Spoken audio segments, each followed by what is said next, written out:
আপনি এদিকে আসুন, আপনি আসুন, এদিকে আসুন, দাদার পাশে দাঁড়ান। ক্ল্যাপটা দাদা মারবে, আমি অ্যানাউন্সমেন্টটা করবো, তারপরে অ্যাকশনটা বলবো। ক্ল্যাপটা দে।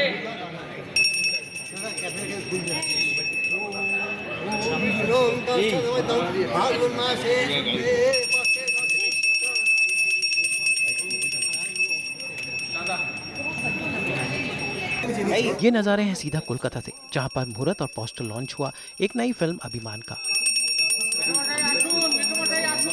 जिसमें हैं बंगाल के सुपरस्टार प्रसन्नजीत चैटर्जी, यीशु सेन गुप्ता और शुभश्री। अभिमान एक्शन।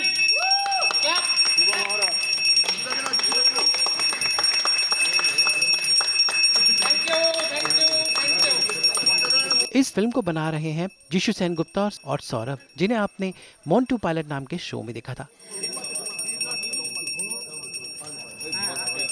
और इनके प्रोडक्शन का नाम है वाई सो सीरियस, और इसके डायरेक्टर हैं इंद्रदीप दास गुप्ता, जिनकी लास्ट फिल्म गृह प्रवेश काफी पसंद की गई।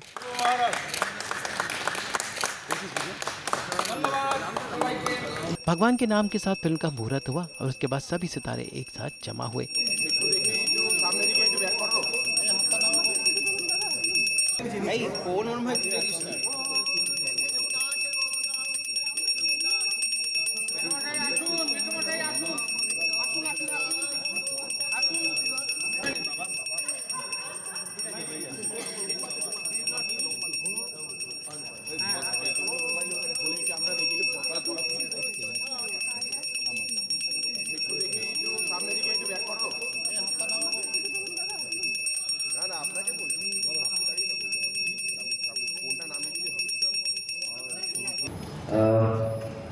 যিশু ভ্যান করে কাজে এটা আমার অভিজ্ঞতা বহু বছর ধরে ভ্যান করে যে কাজে যে বিষয়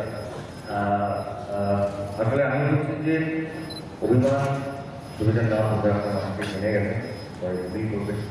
আমার এখানে পরিচালক আছেন, প্রযোজক, সহ অভিনেতা, অভিনেত্রী। আমি সবসময় মনে করি যে চেষ্টা করে গেছি প্রায় 40 বছর ধরে একটা সময় একটা প্রজন্মের সঙ্গে কাজ করা, এটা আমার কাছে আশীর্বাদের মতো। তারা যে এখন আমার কথা মনে করেন, চরিত্র লিখে তারা আমার কথা ভাবেন, ফোন করেন এবং দেখা করতে চাই, তখন আমি বুঝতে পারি যে চাই বোম্বাদের সঙ্গে দেখা করা মানে কিছু একটা তাহলে না, সেটা আমিও যেমন গৌরব বলল যে আমিও শুনেছি জানি আমার বন্ধু ঋতুপর্ণগরের সঙ্গে করেছিল এবং আমার মনে আছে আমরা একটা শুটিং আরম্ভ করেছিলাম, ছবিটা ন্যাশনাল অ্যাওয়ার্ড পেয়েছিল। ঋতুর একটি ছবি, সেটা আমরা অরোরাতে কাজ করছিলাম। সেই ছবিটা আমি ছিলাম, দীপাতে ছিলেন, আর একজন ছিলেন। তারা শুটিং করতে করতে হঠাৎ লাস্টের সময় বললেন, আজকে আমি ব্যাক আপ করে দিচ্ছি কারণ এই ছেলেটা কাজটা করতে পারছে। তাহলে কি হবে? এবং রিলায়েন্সের ওটা প্রথম বাংলা ছবি, তাহলে কি হবে? আমরা কি ব্যাক আপ করবো? শ্রমিক ক্যামেরাম্যান ছিলেন। এবার কি বলছিস, ও তো বড্ড ছোট, এটা টিপিক্যাল ঋতু ডায়ালগ। ওর তো এখন মানে দুধের দাম কি করে, মানে ওকে নিয়ে কী করে হিরো করবো বিভাগটা। একটা ডাকি, আমরা সবাই অন্যান্য শট নিলাম। যিশু একটু পরে এলো এবং বিকেল থেকে যিশু সেই ছবিটা গায়ক হয়ে গেল এবং সব চরিত্র কাল্পনিক ঋতুর সঙ্গে হচ্ছে আমি বলবো একটা যাত্রা শুরু হলো। এবং পরবর্তীকালে আমি অফকোর্স সৃজিতকেও বলবো, ওকে নিয়ে নানান রকম এক্সপেরিমেন্ট করেছে একটা হিসেবে। তো এইবারে যে রোলটা, আমি একটা ছোটো গল্প বলতে চাই, কারণ এই সুযোগটা সবসময় হয় না। ইনি আর একটা ছবি করতে গেছিলেন বহুদিন আগে, এটা তোমার শুনে রাখা হচ্ছে, তুমি পারো। আমার কাছে একটা ইম্পর্টেন্ট জায়গা আছে যে আইডি, যে বাংলা সিনেমায় প্রচুর গান উপহার দিয়েছে, কিন্তু যে কটা ছবি আইডি করেছে, মানে আমার এখনো মনে আছে সেটা আমি নিজের থেকে একা আমাদের বসে ছবিটা নিজে করে দেখতে গেছিলাম।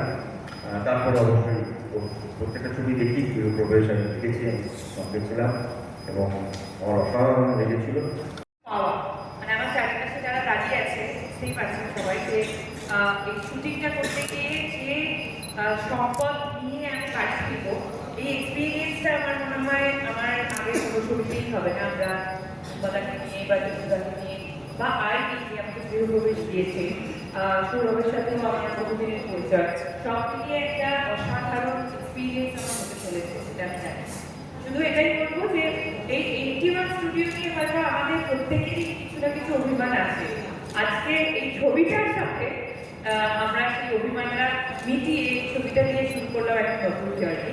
সবাই আমাদেরকে আশীর্বাদ করুন। আমরা সবাই প্রত্যেকটা টিম, প্রত্যেকটা ছবি প্রচন্ড অনেস্টির সাথে বানানোর চেষ্টা করি, যাতে করে আপনাদের সবারই ভালো লাগে। এখানে যারা যারা দাঁড়িয়ে আছে তাদের এবং যারা ক্যামেরার পিছনে শুনছেন তাদের কথাও বলবো। ভালো লাগছে অবশ্যই, আমরা সেই প্রচেষ্টার সাথেই এই ছবিটি বানাবো। Thank you. আমি যাকে মনে করি সবচেয়ে পুরোদার মাথা, তার সঙ্গে আমার বেশি ঝগড়া হয় না, হয় না। এখানে অভিমান তো হতেই পারে, অনেক স্মৃতি আছে ঠিকই। তো আজকে ভালো লাগছে যে অনেক দিন, মানে সত্যি কথা বলতে গিয়ে আমি আর যিশুর একটা আলোচনাও করছিলাম আমার বাড়িতে, অনেক বছর পরে এখানে বেশ কিছু মানুষ আজকে এসেছিল। স্টুডিওর মধ্যে একটা মহরত হচ্ছে। একটার সময় পয়লা বৈশাখে আমাদের এন্টিভার টেকনিশিয়ানস মিলে আমার তাপস আমরা দৌড়ে বেড়াতাম, এতগুলো মহরত হতো একসঙ্গে। তো মানে এই একটা ভালো লাগার জায়গা যে এন্টি-ওয়ানে স্টুডিওর মধ্যে একটা বাংলা ছবি, এটা সত্যি খুব ভালো। না, অভিমান দেখো, আমার মনে হয় অভিমান এমন একটা সুন্দর ফিলিংস, সেটা ভীষণ কাছের মানুষের সাথেই হয়, বা কাছে কোনো যারা ভীষণ পার্সোনাল সেই জায়গা থেকে হয়।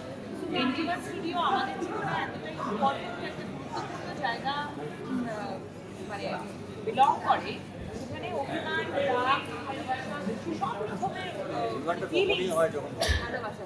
এবার এমডি মানে আমার যেটা আমি আমার ক্যারিয়ার শুরু করেছি এখানে, এবং বুম্বাদা যে আমার কথা বলছিল যে গল্পটা, সেটাও এই স্টুডিওতেই ঘটেছিল, এবং সেই স্ক্রিপ্টটা বুম্বাদার কাছে গেছিল। বুম্বাদা বলেছিল, আমার এখনো মনে আছে, বুম্বাদা বলেছিল এটা আমি করবো না, এটা যিশুকে নিয়ে, উজ্জ্বলদার ছেলে যিশু এখন হয়তো টেলিভিশন করছে, ওকে ফিল্মে তুলে, এই লোকটা বলেছিল। আমাদের 30 বছর আগের ছোটবেলাটা মনে হরর এখানে ঘর ছিল, অফিস ছিল, এবং এখানে মানে আমরা যে কত দিন আর কত রাত কাটিয়েছি আমরা নিজেরাও জানি না। এখান থেকে তৈরি হয়েছে সাথী, ওদের সব সেট রণক্ষেত্র, মানে কোনটা না, মানে প্রতিবাদের মতো সেটা না, আমার মনে হয় এটা না একটা ভুল কথা। আমরা কিন্তু বাংলা ছবি বেশ কয়েক বছর ধরে, প্যান্ডেমিকের পর একটা সময় গেছে সব জায়গায়, আমি আবার দায়িত্ব নিয়ে বলেছি এই পড়াশোনাটা আমি করি, সিদ্ধান্ত করে কারণ ইজ ইন টু বিজনেস। আমাদের বাংলা ছবির পার্সেন্টেজ অফ রিকভারি যে কোনো অন্য আঞ্চলিক ভাষা থেকে বেশি। আপনারা একটু এই তথ্যটা দেখবেন। तो उम्मीद है कि बंगाल यूनिवर्सिटी से सजी हुई ये फिल्म दर्शकों को पसंद आए। कोलकाता से ब्यूरो रिपोर्ट।